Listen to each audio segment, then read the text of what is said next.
sur les hommes qui sont en train de bouleverser le monde. Ils se sont fixés un objectif.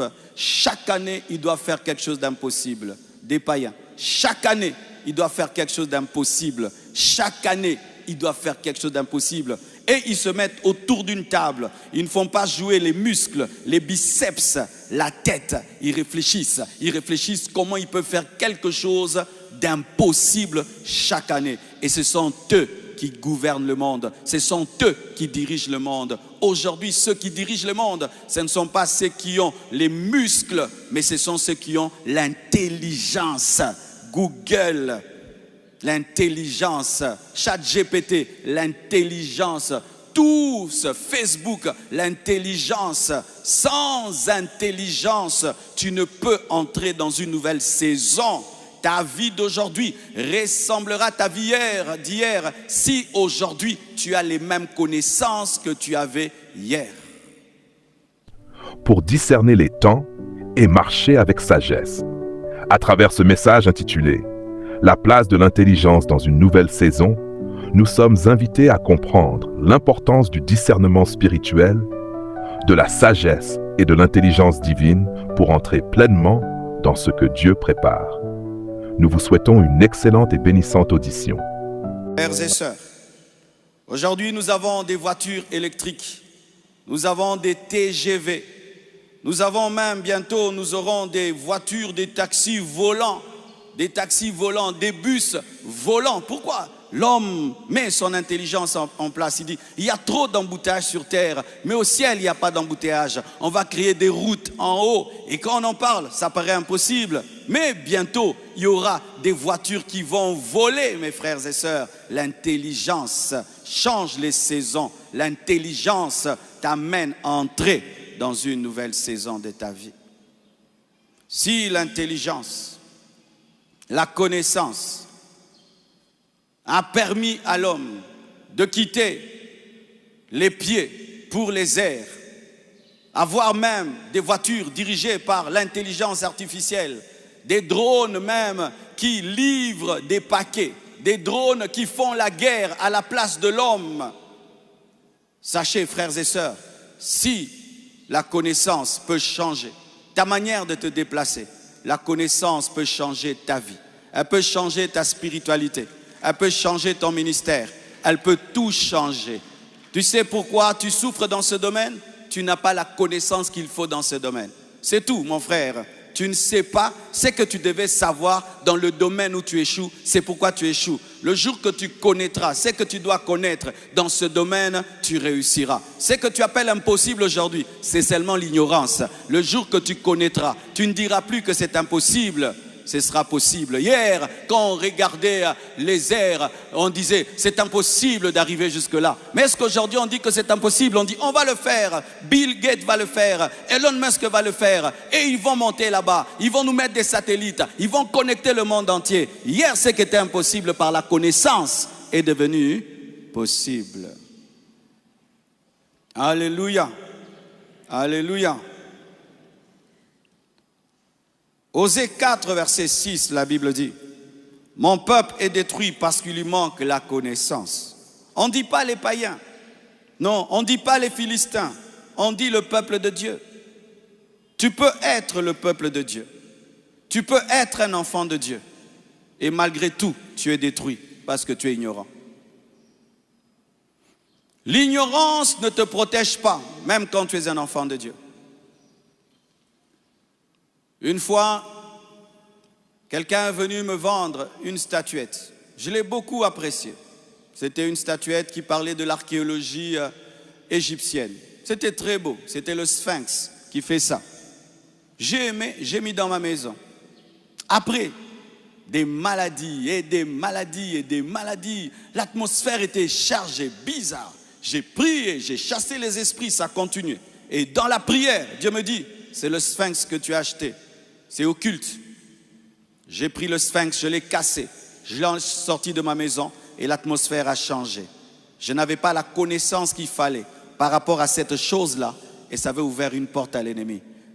Même quand tu es chrétien, quand tu ne sais pas, Dieu ne peut pas te protéger.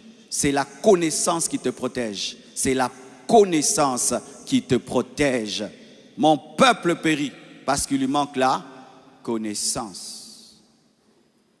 Proverbe 24, versets 3 à 4, la Bible dit: c'est par la sagesse qu'une maison s'élève, et par l'intelligence qu'elle s'affermit. C'est par la science que les chambres se remplissent de tous les biens précieux et agréables. Quand Dieu te promet une nouvelle saison, va chercher la sagesse. Quand Dieu te promet une nouvelle saison, va chercher l'intelligence. Quand Dieu te promet une nouvelle saison, va chercher la science. Quand Dieu te promet une nouvelle saison, va chercher la réflexion. La réflexion, la science, la sagesse, la connaissance te permettront d'entrer dans une nouvelle saison, mais également de conserver cette nouvelle saison, car la sagesse élève une maison et l'intelligence affermit une maison, et la maison symbolise la nouvelle saison. As-tu la sagesse et l'intelligence qu'il faut pour ce que tu veux devenir? As-tu la sagesse, l'intelligence, la réflexion, la dimension de réflexion par rapport à l'homme et à la femme que tu dois devenir? Si Dieu te fait devenir l'homme que tu dois être sans intelligence, sans sagesse et sans réflexion, tu perdras ce que Dieu te donnera. C'est pourquoi Dieu s'applique davantage à te rendre sage, intelligent et réfléchi. Proverbe 19, verset 2, la Bible dit: le manque de connaissance n'est bon pour personne, même pour un chrétien. Le manque de connaissance n'est bon pour personne, pour personne. Ne t'encourage pas à ne pas connaître. Ne te complais pas dans ton ignorance. Il y a des gens, quand tu le défies dans un domaine de connaissance, ils te disent moi je ne suis pas intelligent, c'est pour vous. Comme des fois on faisait avec les premiers de la classe à l'école. Premier de la classe, va apprendre ça. C'est pour vous les premiers de la classe. Comme si toi tu allais à l'école pour jouer. Alléluia. Le manque de connaissance n'est bon pour personne. L'ignorance détruit tout homme. Que tu sois un chrétien, que tu sois un païen, l'ignorance détruit tout homme. Tout homme est détruit par l'ignorance. Je connais des gens qui sont morts seulement parce que l'infirmier ne savait pas qu'avant de perfuser quelqu'un, il faut tester sa glycémie. Savoir s'il est diabétique ou pas, il ne sait pas. Et ils ont perfusé. Combien de Congolais sont morts parce que seulement un infirmier n'avait pas cette petite connaissance qu'on ne perfuse pas tout le monde avec du glucose. Combien de gens sont morts parce que quand ils traversent la route, ils ne regardent qu'à droite et jamais à gauche et ils sont tamponnés. Combien de gens sont morts parce que seulement le chauffeur n'avait pas la maîtrise du code de la route. L'ignorance n'est bonne pour personne. Ce que tu ignores est ton grand problème. Je te dis la vérité. Ce que tu ne sais pas, c'est ça ton plus grand problème. Frères et sœurs, Daniel 9, verset 2, la Bible nous dit: moi, Daniel, je vis par les livres, et précisément le livre de Jérémie, le prophète, qu'il devait s'écouler 70 ans, 70 ans, pour les ruines de Jérusalem. Jérémie avait prophétisé que les Juifs iraient en déportation pendant 70 ans et ensuite ils seront délivrés. Et Israël était en déportation et tout est resté calme, il n'était pas délivré. Jusqu'à ce que Daniel aille chercher la connaissance dans les livres prophétiques et qu'il découvre que c'est le temps de l'accomplissement de la prophétie et qu'il revendique dans la prière pour que Dieu envoie un ange et pour que Dieu libère Israël. L'ignorance des promesses de Dieu n'est bonne pour personne. Tu ne revendiqueras une promesse que si tu la connais. Si tu ne connais pas une promesse, tu ne peux la revendiquer. Si tu ne connais pas tes droits, tu ne peux les revendiquer. Les meilleurs avocats, ce sont ceux qui connaissent les droits. Car tu ne peux revendiquer que ce que tu connais. L'ignorance n'est bonne pour personne. Que connais-tu et que ignores-tu? Dieu avait promis et il attendait que quelqu'un réveille sa mémoire. Dieu savait qu'il avait promis qu'après 70 ans, Israël devait être libéré. Mais comme personne ne le savait, c'est comme si Dieu n'avait pas promis. Il y a des versets bibliques qui ne s'accompliront dans ta vie que si tu les réclames. Oh, tu ne les savais pas? Oui, mon frère. Il y a des versets bibliques dans ta vie qui ne se réaliseront que si tu les réclames. Et comment vas-tu réclamer ce que tu n'as jamais lu et ce que tu n'as jamais entendu? C'est pourquoi soyez heureux d'avoir un prédicateur qui fait l'effort de vous enseigner l'équilibre dans toutes les dimensions de la parole de Dieu. Parce que là où tu es ignorant, le diable règne. Là où tu es ignorant, les ténèbres règnent. Là où tu es ignorant, les démons règnent. Alléluia. Il a réclamé l'accomplissement d'une prophétie donnée à son peuple. Et comme Dieu est fidèle, comme Dieu ne ment point et qu'il veille sur sa parole pour l'accomplir, alors il est venu veiller sur une parole qui lui était rappelée même s'il s'en souvenait. Car celui qui rappelle à Dieu ce qu'il a promis honore la promesse. Alléluia. Comme nous le faisons avec les humains. Il y a des gens à qui j'ai promis, eh bien ils m'ont dérangé même pendant 1 mois, tous les jours. D'autres même je le bloque. Et puis il me dit, pasteur, pourquoi tu m'as bloqué? Parce que tu me déranges. Mais je n'étais pas oublié, j'étais bloqué pour que tu me laisses tranquille. Je résoudrai ton problème et sois bloqué un peu. Tu vois, mais lui, Dieu ne te bloquera jamais. Alléluia, alléluia. Colossiens 1, verset 9 à 10, la Bible dit,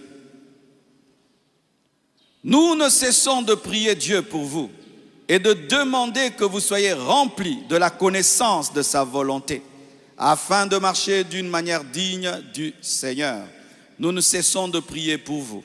Ce passage nous enseigne ceci, que la connaissance de la volonté de Dieu peut s'obtenir dans la prière. Alléluia. Vous qui voulez connaître la volonté de Dieu, priez, il va vous révéler sa volonté. Alléluia. Prie que Dieu te révèle son plan. Prie que Dieu te révèle sa volonté. Ne cherche pas la connaissance de la volonté de Dieu en toi-même. Cherche-la en Dieu. Va prier et prier et prier. Et Dieu va te révéler le plan qu'il a pour toi. Car c'est lui l'architecte de ta vie, l'architecte de ta destinée. Donne-moi l'amen. Alléluia. Un verset connu par tous les lecteurs de la Bible, Jean 8, verset 32. Vous connaîtrez la vérité et la vérité vous affranchira. La connaissance libère, la connaissance libère, la connaissance libère, la connaissance libère, la connaissance affranchit, la connaissance délivre, la connaissance libère. C'est pourquoi lorsqu'on veut garder un peuple sous le joug, on fait qu'il n'étudie pas. Lorsqu'on veut garder un peuple sous le joug, on fait que son intelligence ne grandisse pas. Parce que plus qu'un peuple devient intelligent, plus il revendique ses droits. Lorsqu'on veut garder un peuple sous le joug, on le garde dans la bêtise, on le garde dans les distractions. Là où il y a la connaissance, il y a la liberté. Là où il y a la connaissance, il y a l'affranchissement. Là où il y a la connaissance, il y a la revendication de ses droits. Là où il y a la connaissance, il y a indépendance. Quand est-ce que les Noirs sont devenus indépendants? Lorsqu'ils ont eu la connaissance que Dieu a créé l'homme noir et l'homme blanc et qu'il n'y a pas de différence de race devant Dieu et qu'ils sont égaux aux blancs. Ils ont dit nous voulons l'indépendance, la connaissance affranchie. Pas seulement dans la dimension de la parole de Dieu, mais dans toute dimension. Tu ne réclameras jamais une liberté si tu ne connais pas. C'est pourquoi évitez tout ce qui vous vole l'intelligence. Évitez tout ce qui vous empêche de réfléchir. Évitez tout ce qui vous empêche d'être profond. Évitez tout ce qui est superficiel. Évitez tout ce qui vous empêche d'étudier les choses de tous les côtés. Évitez cela. Vous ne serez pas affranchis. La connaissance rend libre. Alléluia. Alléluia. Vous connaîtrez la vérité. La vérité sur la parole et vous serez libre. Vous connaîtrez la vérité même scientifique et vous serez libre. Vous connaîtrez même la vérité financière et vous serez libre. Certains vous priez, Dieu donne-moi l'argent, Dieu donne-moi l'argent, donne-moi l'argent, donne-moi l'argent. Et vous regardez vers le ciel, donne-moi l'argent, donne-moi l'argent. Pendant que tu pries, Dieu donne-moi l'argent, Dieu regarde la terre, sème les papayes, sème les maïs, sème ces citoyens. Donne-moi, donne-moi, donne-moi, donne-moi. Dieu regarde la terre. Mais quand tu auras la révélation que de la richesse est derrière ta maison, si tu plantes, si tu sèmes, alléluia, oh, donne-moi, donne-moi, donne-moi, donne-moi. La richesse est dans ton compte en banque. Tu vois le 10 000 $ que tu as là, c'est un business que tu as. Va prier, tiens-toi devant Dieu qui te donne une intelligence pour investir. Donne-moi, donne-moi, donne-moi. La connaissance libère de la pauvreté. La connaissance libère du péché. La connaissance libère de la dépendance. La connaissance libère de tout pouvoir maléfique. La connaissance libère des démons. Je viens d'un endroit où pour eux, un chrétien peut aller voir les mbikoudi. Un chrétien peut aller voir les sangoma. Un chrétien peut consulter des vins. Pour eux, c'est normal. Mais quand la connaissance vient, leur dit, ce ne sont pas des prophètes, ce sont des sorciers. N'allez plus auprès d'eux, ils sont délivrés de leur culture d'ignorance. C'est pourquoi il faut prêcher la vérité, car la vérité de la parole de Dieu a franchi d'une culture satanique, démoniaque et maléfique. Donne-moi la main. Vous connaîtrez la vérité et la vérité vous affranchit. En soi, la Bible veut dire, tu ne peux pas connaître la vérité et être toujours esclave. Je vous dis la vérité. Lorsque j'étais jeune, la nuit, j'avais peur. Parce qu'on m'avait dit, la nuit, c'est la nuit des sorciers. Le jour, c'est le jour de Dieu. Je pensais que dans la lumière, il y a Dieu. Dans le noir, il y a Satan. C'est pourquoi plusieurs personnes ont peur la nuit. Mais moi, depuis que j'ai découvert que la nuit et le jour, c'est à Dieu, je suis très à l'aise dans le noir. Très à l'aise, très à l'aise. D'ailleurs, ça permet de bien dormir, n'est-ce pas? Qui éteint les lampes pour dormir? Satan vient. Mais pour un enfant qui n'a pas la connaissance, arrête d'éteindre, le diable va venir. Mais toi, quand tu éteins, c'est quand le sommeil vient. Qu'est-ce qui t'a libéré? La connaissance, la connaissance. Vous connaîtrez la vérité. Et la vérité vous délivrera de la peur, des démons, des sorciers. Vous connaîtrez la vérité. Et la vérité vous affranchira. Ce que tu ne connais pas permet à l'ennemi de te lier et de te garder au même niveau. Frères et sœurs, j'aimerais appuyer ces pensées. La connaissance ouvre les portes et l'ignorance les ferme. La connaissance ouvre les portes et l'ignorance les ferme. Si, j'ai besoin de quelqu'un qui va commencer à nettoyer les écrans. Et je dis que tous ceux qui savent nettoyer les écrans et qui ont déjà nettoyé, alors que vous êtes des milliers, il n'y aura peut-être que 3 personnes qui monteront ici. Vrai ou faux? Et cette connaissance va t'ouvrir la porte et va te donner ce travail. Vrai ou faux? Tu veux le travail, qu'est-ce que tu connais? Alléluia. Aujourd'hui, les gens cherchent le travail, mais ils ne cherchent pas la connaissance. Engagez-moi, engagez-moi, engagez-moi. Qu'est-ce que tu sais faire? Moi, j'ai fait tout. Hey! C'est effrayant. Et c'est vrai, le Congolais peut tout. Non, Salara, Pesaravier, non, Meka. Na avion, au Kumba. Alléluia. Qu'est-ce que tu connais? Qu'est-ce que tu connais? Oh, je cherche le travail, je cherche le travail. Même pour repasser, il faut savoir tenir le fer. Alléluia. Sinon, tu vas faire 2 benza. Alléluia. Même pour préparer, tu dois savoir doser le sel. Vrai ou faux? C'est pourquoi les grands cuisiniers cuisinent pour les rois, cuisinent pour des présidents. Qu'est-ce que tu connais? La bénédiction vient par la connaissance. Qu'est-ce que tu connais? Travaille ta connaissance, travaille ton expertise, travaille connaître. Car si tu ne connais pas, même si on te donne un travail, tu vas le perdre et quelqu'un qui connaît va te remplacer. Maîtrise ton art. Maîtrise ton art. Réveille celui qui est là. Il veut que Dieu dise, Dieu va te bénir. Dieu va te rendre intelligent, frère. Nous voulons que ça tombe seulement sur nous comme ça. Même si ça tombe sur toi. Mais tu ne sais pas comment tu garderas. Que Dieu te donne d'étudier. Que Dieu te donne de maîtriser. Que Dieu te donne d'approfondir. Que Dieu te donne de maîtrise. Que Dieu te donne la connaissance. Betsalel avait une connaissance.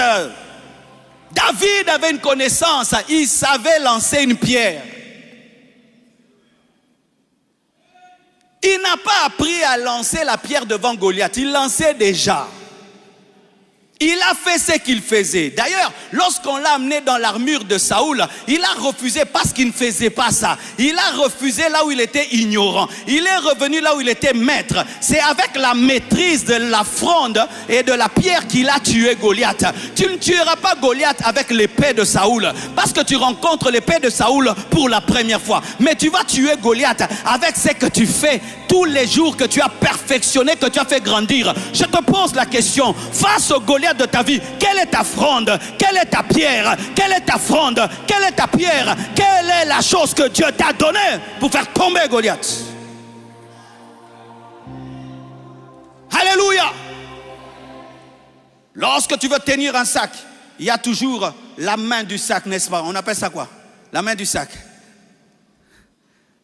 La manche du sac. C'est-à-dire, c'est fait pour être tenu, mais on a prévu l'endroit pour tenir. Et là où Dieu veut t'élever, c'est la connaissance. C'est la manche du sac, la manche du sac, la manche du sac. Qu'est-ce qui est dans ta tête? Qu'est-ce qui est dans ton esprit? Même dans les choses de Dieu. Oh, je vais être un pasteur. Tu dois savoir prêcher, tu dois savoir enseigner, tu dois préparer tes enseignements, tu dois savoir introduire, tu dois savoir développer. Là, je suis dans les développements. Je n'ai pas encore conclu, je suis dans les développements. Au début, là, c'était l'introduction, là, tout ce que j'ai fait là. Maintenant, je commence à développer. Mais à la fin, là-bas, j'ai préparé une conclusion. Oh oui, il n'y a pas de hasard dans la vie. Il n'y a pas de hasard. Il n'y a pas de hasard. Un peuple qui compte sur le hasard compte sur le diable. C'est pourquoi beaucoup de gens sont dans les casinos tous les jours en train de mettre de l'argent. Oh, tu auras demain, tu auras demain, tu auras demain, tu auras demain. Qui sont toujours en train au cheval partant, non partant, et non partant, cheval partant. Au lieu de perdre ton temps dans les chevals non partants, de parier sur des foot et de parier sur des choses, investis dans ton intelligence. Va étudier, va apprendre, cherche à connaître. Au nom de Jésus. Alors si vous allez m'attaquer, j'ai parlé de paris. C'est quoi ça? On ne sait plus prêcher. Ah, j'ai prêché ça. J'ai prêché ça. Oh, t'es goto, ma bé. Oh, t'es goto, ma bé. Oh, Simbi Paris. Oh, Simbi. Ah, oh. Tu bon Dieu lemba? Ah, ce bon le babo le banabino. Na lobby déjà. Oh, ma mounino, comme on a beaucoup. Donne-moi la main que je continue à moi. La connaissance révèle le temps de Dieu. Lorsque tu as la connaissance que tu peux sentir, Dieu va me bénir bientôt. De la même manière qu'un agronome peut savoir que là, il faut que je plante. Pourquoi? Cette pluie annonce une plus grande pluie. Il faudrait que je sème rapidement. Qu'est-ce qui lui donne ça?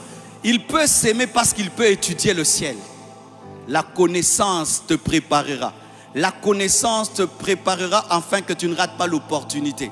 Lorsque tu es préparé, alors tu saisiras les opportunités. Le manque de préparation, le manque de connaissance fera que tu feras des nzadi dans ta vie et des nzadi. Et tu vas demander pardon. Oh, je m'excuse. Oh, désolé. Oh, je m'excuse. Tu t'es assez excusé. L'heure est arrivée de maîtriser ton art. Tu t'es assez excusé. L'heure est arrivée de maîtriser ton art. Vous connaissez les choristes qui aiment chaque fois quand tu donnes un micro chante, il dit Olimisa, mungongo nanga lelo eza bien te. Yo kaka mungongo no ezaka bien te. Oyebi ko yemba tête. Ekabiso tranquille. Toujours pardonnez-moi, aujourd'hui la voix n'est pas bien. Mais l'autre aussi, il a bu le même coca que toi. Il a mangé le même pain. Lui, sa voix ne s'abîme pas. C'est seulement ta voix, toi, qui s'abîme. Tu ne sais pas chanter. Quitte la chorale, viens à la modération, va à la chorale, au protocole. Toujours des excuses, toujours des excuses, toujours des excuses. Il est temps que tu admettes que tu ne sais pas. Admets que tu ne sais pas pour qu'on t'aide, pour que tu apprennes. Vaut mieux commencer à zéro et pour devenir grand que prétendre que tu es grand alors que tu es petit. Il est temps que tu apprennes. Oh, donne-moi la main, hein? Même si tu as fini les études et on t'a donné le diplôme, mais tu t'es rendu compte que tu n'as pas maîtrisé, mais on t'a donné le titre académique, mais tu n'as pas le niveau académique, va étudier après le titre académique, parce qu'au boulot là-bas, ce n'est pas ton diplôme que tu vas présenter, c'est ta maîtrise, c'est ta maîtrise. C'est pourquoi je bénis toutes les personnes qui après le diplôme continuent à étudier et continuent à ajouter et à se mettre à jour, et aujourd'hui avec l'intelligence artificielle, à se mettre à jour, parce que ton diplôme d'aujourd'hui, demain sera caduc, ton diplôme d'il y a 10 ans, aujourd'hui sera caduc, parce que les choses ont changé. Il est temps que tu puisses admettre que tu ne connais pas. Donne-moi la main, hein.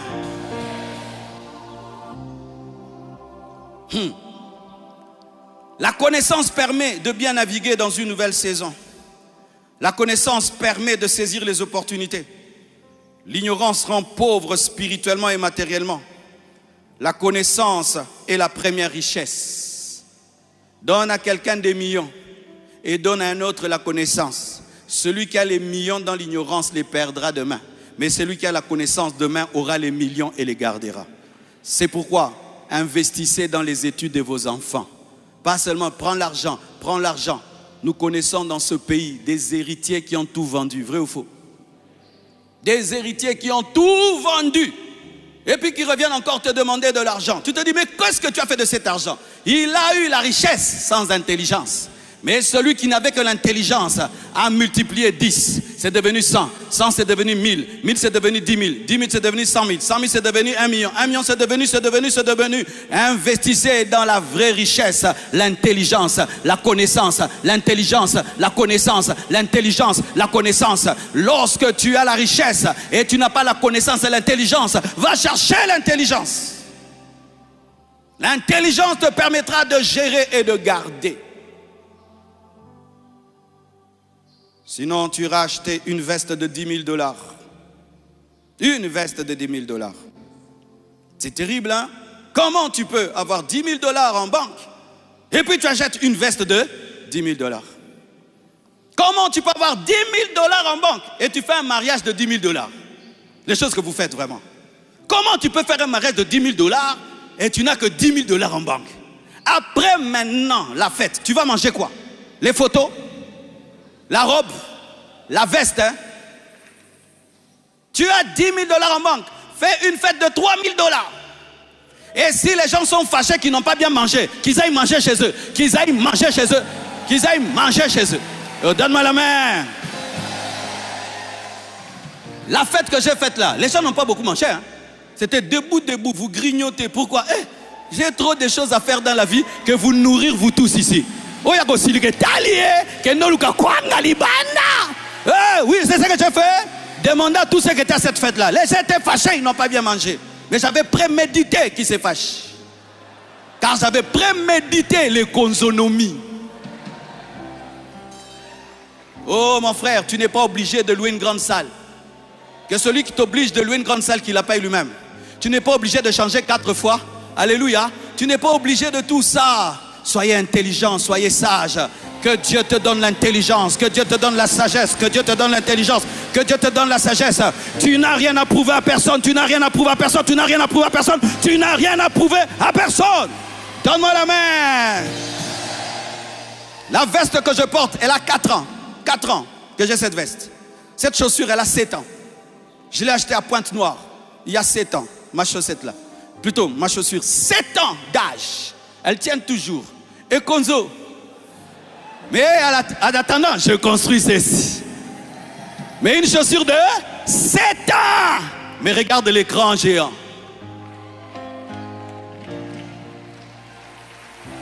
Je prie pour cette nouvelle race de Congolais, cette nouvelle race de Congolais, cette nouvelle race de Congolais, cette nouvelle race de Congolais, cette nouvelle race de Congolais. Tu n'as rien à prouver. Ne vis pas dans le superficiel. Sois intelligent. Bâtis dans des choses qui durent, des choses qui demeurent, que dans des choses superficielles. Donne-moi un amen. Est-ce que tu savais qu'elle a 7 ans?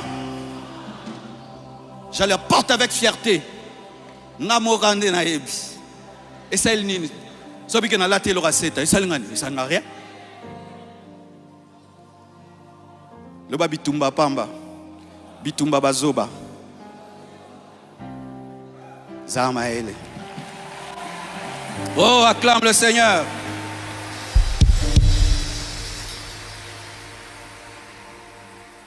La connaissance rend puissant. Hier, un lion nous effrayait. Un lion tuait l'homme. Mais aujourd'hui, l'homme par la connaissance fait un somnifère. Il injecte à distance au lion. Amen. Hein? Le lion dort à distance. Tchou! Le lion, il prend le lion, il le met dans une cage. Et le lion se réveille, il est dans un zoo. Il est en train de tourner. Et l'homme est en train de le nourrir avec un peu de viande. Et puis il dit aux gens, venez demain, vous allez voir le lion. On prend des photos au lion. Le lion tourne. L'homme met l'argent en poche. Il met l'argent en poche. Mais hier, les lions tuaient l'homme. Mais quand l'homme a grandi dans la connaissance, il a fait des somnifères. Il a fait un fusil. Il s'est rendu compte qu'il était plus fort que le lion. Il est né sans griffes. Il est né sans une force musculaire spectaculaire. Mais il est né avec un cerveau supérieur au lion. Regardez les animaux, ils naissent plus forts que nous. Un animal naît, directement il marche, il voit, n'est-ce pas? Mais un bébé homme, il faut le protéger.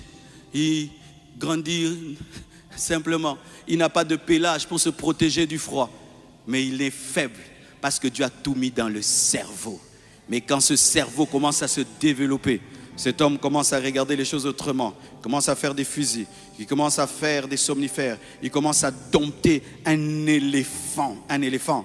Vous avez déjà vu des éléphants qui domptent les hommes et qui font tourner les hommes en rond? Il n'y en a pas. Ils sont forts, mais ils ne sont pas intelligents. Et notre intelligence nous rend supérieurs aux animaux qui sont forts parce que l'intelligence, c'est la plus grande puissance.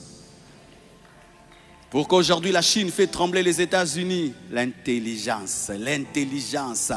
Ils ont fait ChatGPT et ils ont fait quoi? C'est quoi?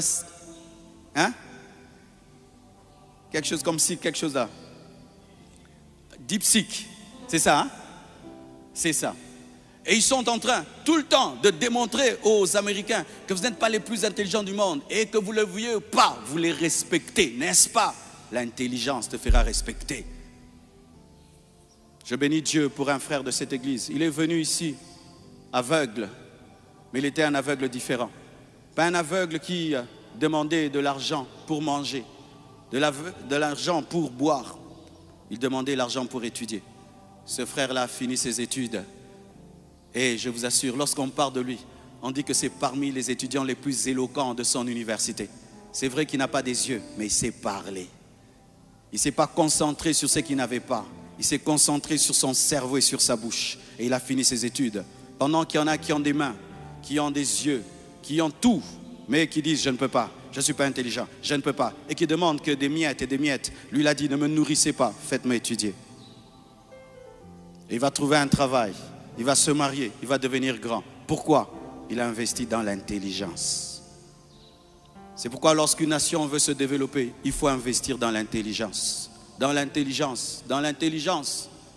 Tu sais, si tu n'investis pas dans l'intelligence, dans les années qui viennent, nous les Congolais, nous serons comme des poules et les autres seront comme des humains. Tu t'imagines une poule face à un humain, comment tu es en danger? Hein? L'humain te fait tout ce qu'il veut. Et c'est ce qui va arriver dans les temps qui viennent. Cherchez à connaître, mes frères, à connaître les choses profondes. C'est ce que les autres sont en train de faire, les Indiens, les Chinois. Les Japonais, les Américains, ils travaillent à être très intelligents, très intelligents. Pendant que nos enfants s'amusent, pendant que nous nous amusons à détruire nos cerveaux par des informations sans profondeur, et ils travaillent à approfondir leurs connaissances. Et demain, leurs enfants domineront nos enfants. J'aimerais terminer. Sachez ceci, que la connaissance donne la vie et garde la vie. Un enfant est ignorant. Il ne sait pas que sauter là peut le casser, n'est-ce pas? Et si on le met là, nous tous on sera effrayés. Parce que comme il n'a pas la connaissance du danger, il peut tomber, il se casse. Mais moi, comme j'ai la connaissance, je m'arrête là. Qu'est-ce qui me garde là? Vous n'avez pas besoin de mettre des garde-fous. Hein. La connaissance est mon garde-fou qui m'empêche de tomber. Ce que tu connais te garde.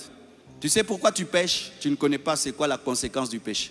Le jour que tu comprendras c'est quoi le péché, tu ne vas plus pécher. Tu sais pourquoi tu joues avec Dieu? Tu ne connais pas encore Dieu. Tu sais pourquoi tu joues avec la prière? Tu ne sais pas c'est quoi la prière. Le jour que tu sauras, la connaissance te sauvera, te protégera et te gardera. Je prie que tu connaisses ce que tu ignores. Je prie que tu apprennes ce que tu ignores. Je prie que tu approfondisses ce que tu ignores. Alléluia, alléluia. Et voici une parole forte que j'ai reçue alors que je priais. Ce que tu ne sais pas, tu ne l'as pas. Dis ça à ton voisin. Ce que tu ne sais pas, tu ne l'as pas. À ton voisin de gauche, ce que tu ne sais pas, tu ne l'as pas. Alléluia. Et je vais te le démontrer à la fin de mon message. Proverbe 4, verset 7, la Bible dit: voici le commencement de la sagesse. À qui est la sagesse? Et avec tout ce que tu possèdes, à qui est l'intelligence? Avec tout ce que tu possèdes, à qui est l'intelligence? Ce passage nous enseigne qu'il faut chercher la vraie connaissance à tout prix, qu'il faut vendre tout ce que tu as pour connaître, qu'il faut lire, qu'il faut apprendre, qu'il faut lire des livres, qu'il faut étudier, qu'il faut se former, se faire former, être un autodidacte. Il faut faire des sacrifices pour connaître. Des sacrifices pour connaître. Parmi les habitudes des hommes qui réussissent sur terre, on a dit que ces hommes écoutent. Pendant que les autres écoutent de la musique, ils écoutent des livres audio. Parmi les habitudes des hommes qui réussissent sur terre, pendant que les autres suivent des vidéos bêtes, sans profondeur, eux ils écoutent des livres en audio. Pendant que tu écoutes de la musique, lui il écoute un livre en audio. Tu sais, écouter un livre en audio pendant 2 heures, tu peux lire même 10 chapitres. Et si tu le fais tous les jours, chaque matin, tu écoutes un livre, que tu le veuilles ou pas, ta manière de réfléchir va s'élever à la dimension des livres que tu écoutes. Hier, pour lire, il fallait vraiment ouvrir un cahier, ouvrir un livre et y mettre tes yeux. Mais aujourd'hui, je peux lire avec mes oreilles. Et il y a tellement de livres audio sur Internet et qui sont gratuits que tu n'écoutes pas. Un seul livre peut changer ta vie. Achetez aussi des livres, des gros livres, des petits livres, mais aussi des gros livres. Achetez des livres. Certains ici n'ont jamais lu, mais 7 livres. Ils n'ont jamais lu, mais 7 livres. Tu cherches la sanctification. J'ai écrit un livre sur la sanctification. Tu veux pardonner? J'ai écrit un livre sur le pardon. Tu cherches la présence de Dieu? J'ai écrit un livre sur la présence de Dieu. Mais tu ne lis pas. Et tu dis le temps que tu passes à te distraire. Si tu l'avais investi dans la connaissance, tu aurais déjà changé. Car un cerveau qui est rempli de connaissances se tait de plus en plus. Alléluia. S'il faut vendre tout ce que tu as pour acquérir la connaissance, fais-le. Quel est ton livre de chevet? Qu'est-ce que tu es en train de lire ces derniers temps? En plus de ta Bible, qu'est-ce que tu es en train de lire ces derniers temps? Ces derniers temps, mon livre de chevet, c'est le livre de Dag sur le général de Dieu. Comment être un général de Dieu? C'est mon livre ces derniers temps. Comment être un général? Comme je suis en mode guerre, je lis des livres de guerre. Alléluia. Et c'est bien.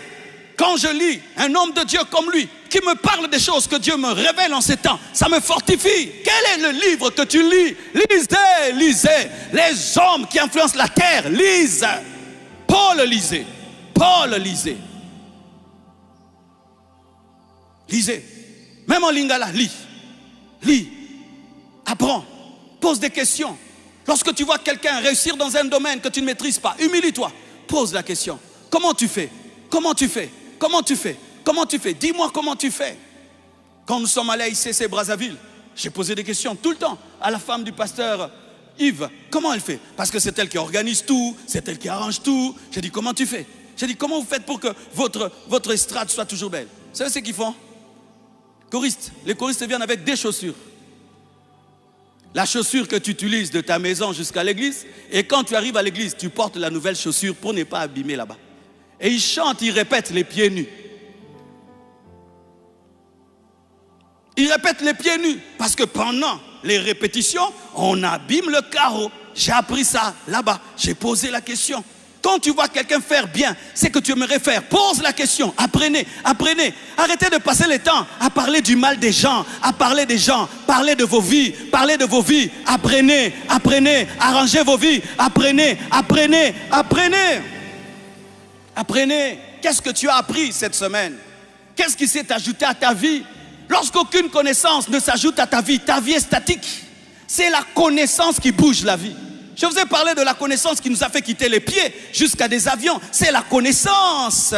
Sans nouvelle connaissance, tu es le même si tu es dans une nouvelle année.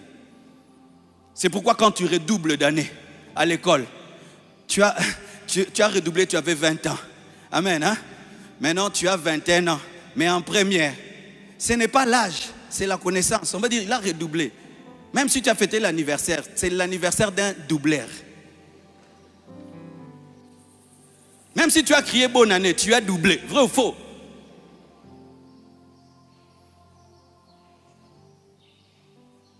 Eh mes frères, quelle est la plus grande connaissance? Pose cette question à ton frère. Quelle est la plus grande connaissance? Voici la plus grande connaissance. Selon Jean 17, verset 3. Or, la vie éternelle, c'est qu'ils te connaissent toi, le seul vrai Dieu, et celui que tu as envoyé, Jésus-Christ. La plus grande connaissance, c'est connaître le Père et le Fils par le Saint-Esprit. La plus grande connaissance, c'est connaître Dieu. Si tu connais la physique, la biologie, la chimie, mais tu ne connais pas Dieu, tu n'as pas la plus grande connaissance. La plus grande connaissance, c'est connaître ton Créateur. La plus grande connaissance, c'est connaître ton Sauveur. La plus grande connaissance, c'est connaître Jésus qui est la vie. C'est pourquoi j'aimerais dire à quelqu'un ici, tu es professeur à l'université, gloire à Dieu. Tu as de l'expertise dans ton domaine, gloire à Dieu. Mais si tu ne connais pas Dieu, tu es un ignorant. L'un des grands scientifiques maîtrisant les mathématiques s'est converti en étudiant les mathématiques. Il a dit, il doit y avoir quelqu'un de très intelligent pour que toutes ces lois existent. Il s'est converti. Quand tu es un vrai médecin, tu te convertis. Quand tu vois le corps humain, tu dis il y a un Dieu. Quand tu es un vrai physicien, tu te convertis. Tu dis il y a un Dieu. Quand tu es un vrai chimiste, tu te convertis. Une connaissance qui ne t'amène pas vers Dieu est une perdition. Je répète, une connaissance qui ne t'amène pas vers Dieu est une perdition. La vraie connaissance amène vers Dieu. Car le plus haut niveau de la connaissance, c'est connaître le Père et le Fils par le Saint-Esprit.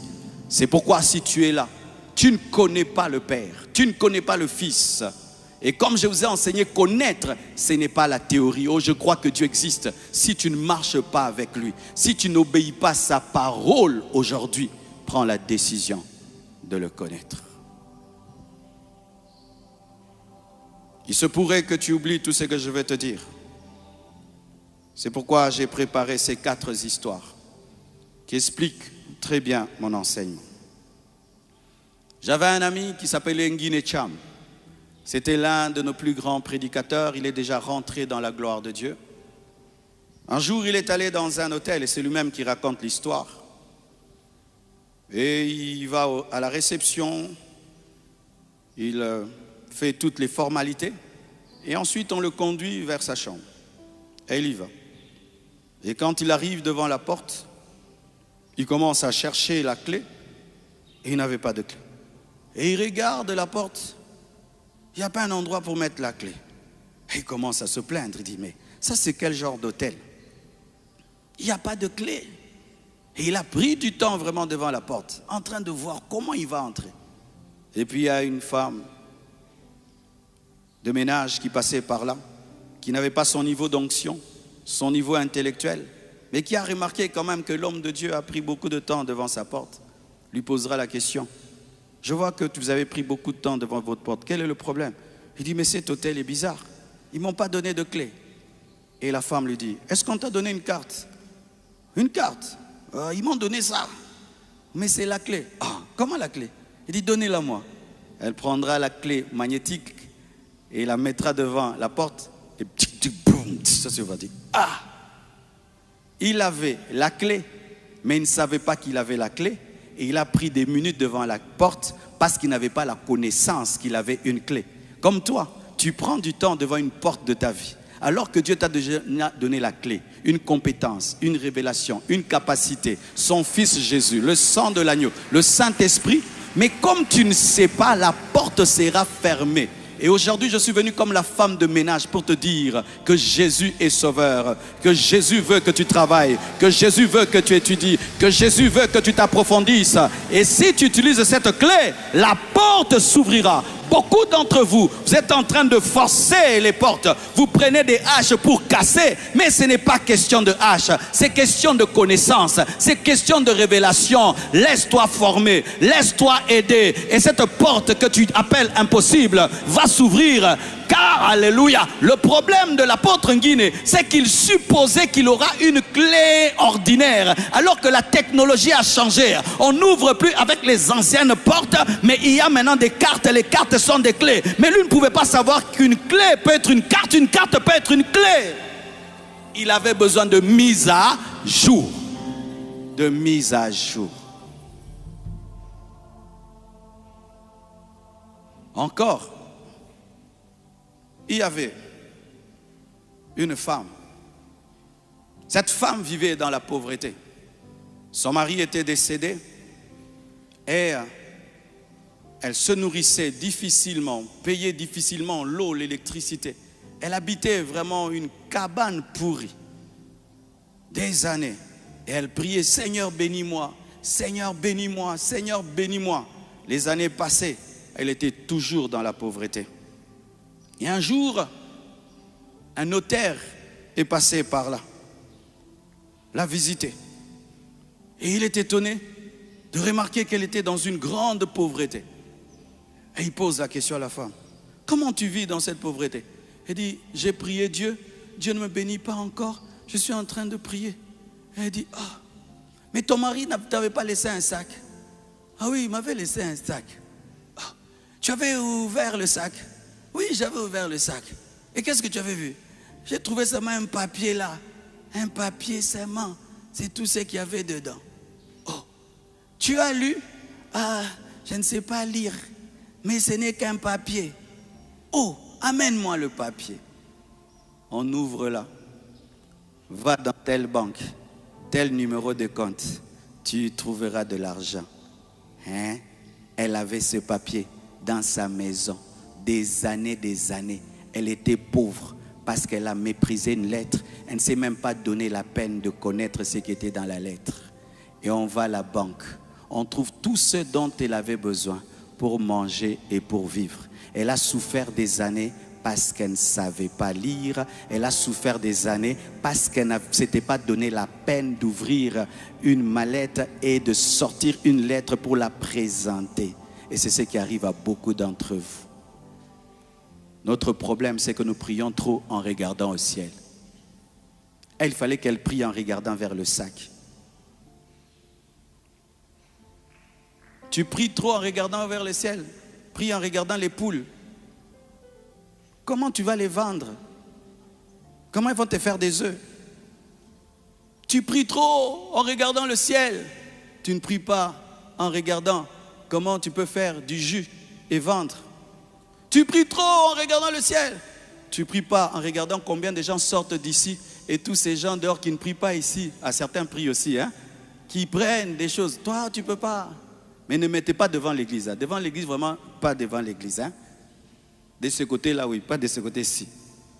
Mais c'est ça le problème des chrétiens. Vous avez tout, mais vous êtes paresseux. Même pour connaître la Bible.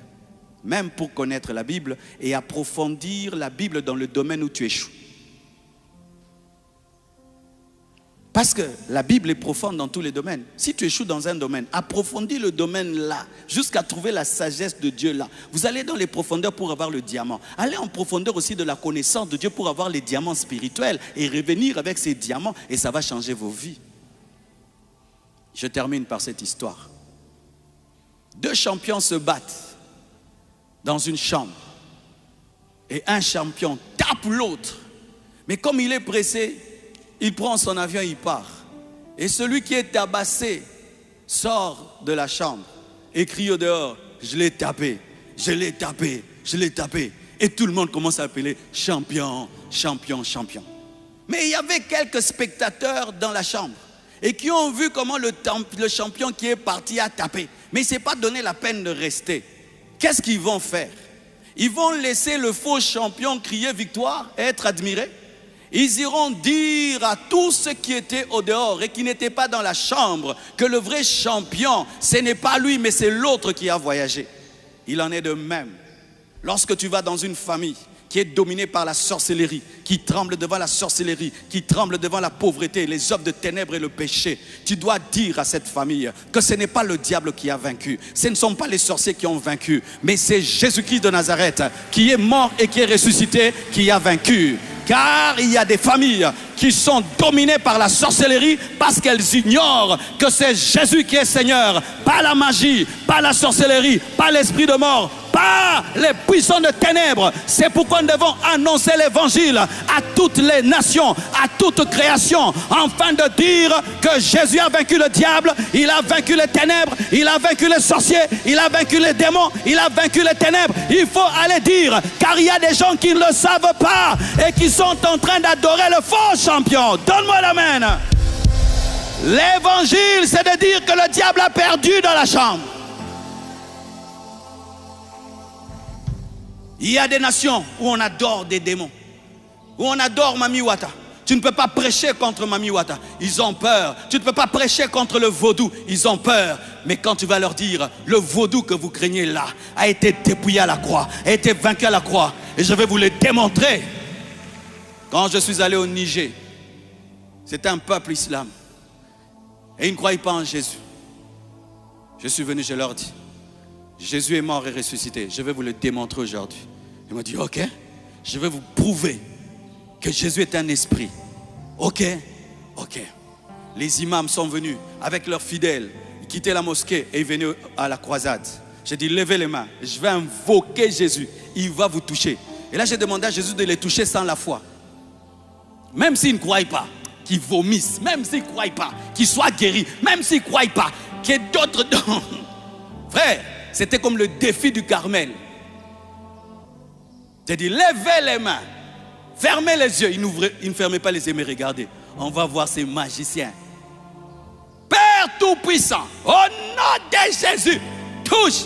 Brrr, brrr, ils vomissaient, ils tournaient. Même les gardes du corps militaires musulmans ont commencé à parler en d'autres langues. J'ai dit, qui veut mon Jésus? Ils ont couru. Il faut aller leur dire que dans la chambre, c'est le vrai champion qui a gagné. Vous connaîtrez la vérité et la vérité vous affranchira. C'est pourquoi il faut faire des croisades d'évangélisation dans des terrains dominés par les ténèbres. Il faut faire des croisades d'évangélisation là où règne l'ignorance. Il faut faire des croisades d'évangélisation là où on n'a pas encore prêché l'évangile. Il faut faire des croisades d'évangélisation là où règne le koulouna. Il faut faire des croisades d'évangélisation là où règne le vaudou. Il faut faire des croisades d'évangélisation là où règnent les ténèbres, afin de dire la vérité. Vous connaîtrez la vérité et la vérité vous affranchira.